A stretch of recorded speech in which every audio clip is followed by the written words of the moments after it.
ये है Zoya cartoon network.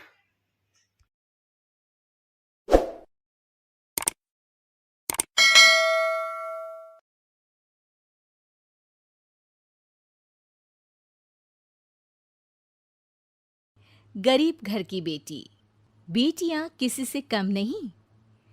कहानी एक ऐसी माँ की जिसके सपने और लालच इतने बड़े थे कि उसने उसे पूरा करने के लिए अपनी सगी बेटी को भी नहीं बख्शा। अरे मेरी प्यारी बिटिया रानी, सारा दिन इतने डिजाइनर कपड़े सिलती है। ये तो हाई क्लास के लोग पहनते हैं ना बेटा। हाँ माँ, तभी तो इनके सिलने के लिए मुझे इतने अच्छे पैसे मिलते हैं।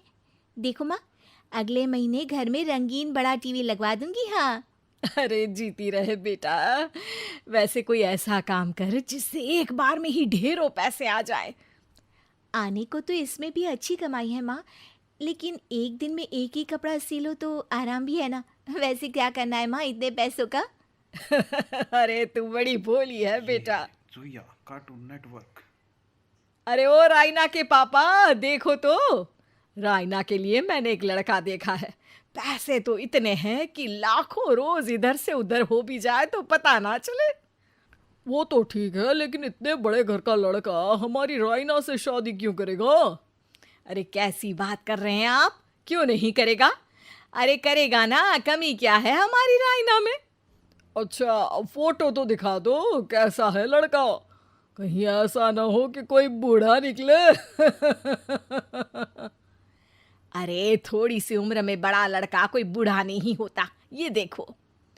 फोटो किसी लड़के की नहीं, बल्कि एक आदमी की थी। ये क्या बकवास है? कौन है ये? इसके बेटे की फोटो दिखाओ।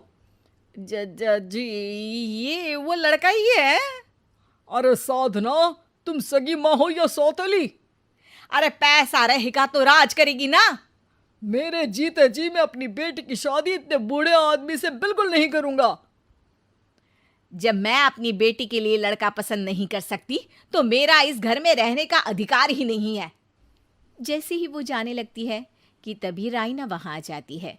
माँ, आप जहां बोलेंगी मैं वहां शादी कर लूंगी, आप कहीं मत जाइए। और फिर राइना की शादी अपने से 11 साल बड़े राधा राम से हो जाती है। शादी के बाद एक दिन, अरे माँ, कैसे आना हुआ आपका? अरे बेटी, घर में आने के लिए कुछ सोचना होता है क्या? ये लो, पूरे 2 दर्जन केले हैं बेटा। शुक्रिया माँ। वैसे और बताइए।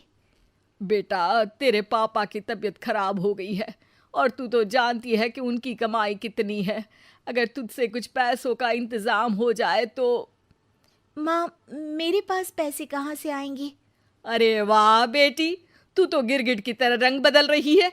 अरे तुझे पढ़ाया लिखाया, तेरी शादी में पैसा लगाया, अब तेरे मायके वालों को जरूरत है तो तू ऐसे जवाब देगी? अरे अरे माँ, ऐसे मत बोल। मेरी मुंह दिखाए में जो पैसे मिले थे ना, वो मैं तुझे दे देती हूँ। लेकिन अगली बार से आपको जब पैसों की ज़रूरत हो तो आप कुछ दिनों पहले ही बता देना। अरे ठीक है ठीक है, तो अभी से सुन ले, अगले महीने भी पैसों का इंतजाम करके रखना, मैं आकर ले जाऊंगी। तभी वहां राइना की सास आ जाती है।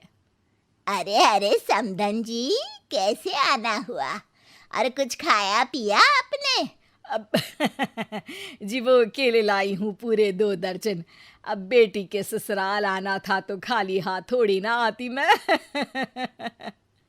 कोई बात नहीं बहन जी, आराम से बेटी से बात करिए, मैं और भी कुछ खाने को भिजवाती हूँ।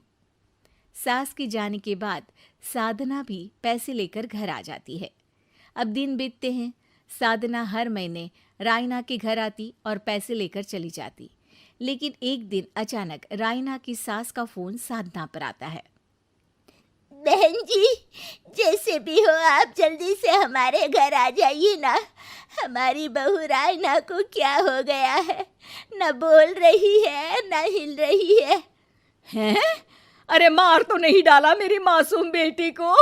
साफ साफ बोल देती हूँ, मेरी बेटी को कुछ भी हुआ होगा ना तो मैं तुम लोगों को कंगाल कर दूंगी, क्लेम कर दूंगी करोड़ों का। अरे क्या हुआ भाग्यवान, कहाँ से करोड़ों आ रहे हैं? अरे मार डाला हमारी बिटिया को उन लोगों ने। हैं? क्या बोल रही हो तुम? मैंने तो पहले ही बोला था कि लड़का ठीक नहीं है। दोनों रायना के घर पहुंचते हैं, जहां रायना का पति कहता है, अरे अरे आप डरिए नहीं, डॉक्टर ने कहा है कि वो अब खतरे से बाहर है। अरे पर वो खतरे में गई क्यों?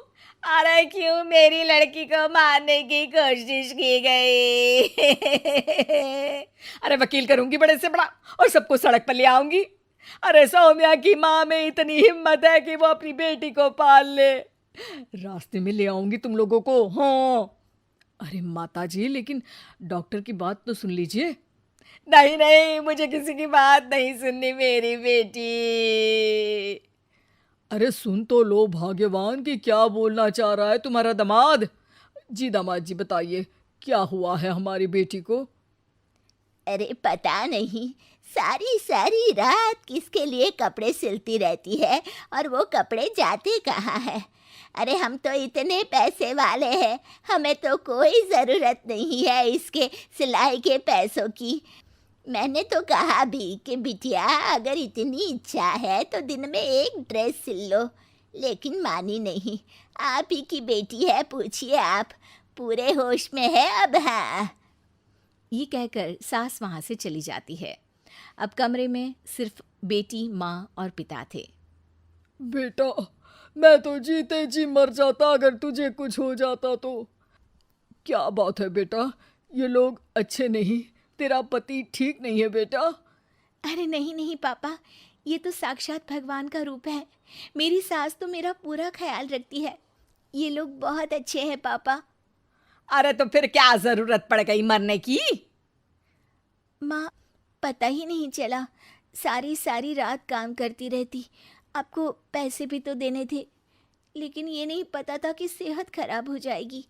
अरे पैसे देने थे तो सास से या पति से लेकर दे देती। नहीं नहीं माँ, ये मेरे सम्मान के खिलाफ था।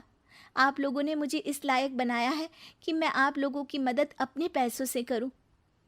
पिता को साधना पर बहुत गुस्सा आता है, लेकिन साधना की आंखों में आंसू होते हैं। मुझे माफ कर दे बेटा, मैंने कभी नहीं सोचा था कि तू इतनी स्वाभिमानी निकलेगी। बेटा, मैंने अपने लालच में तेरा जीवन बर्बाद कर दिया, मुझे माफ कर दे बेटा।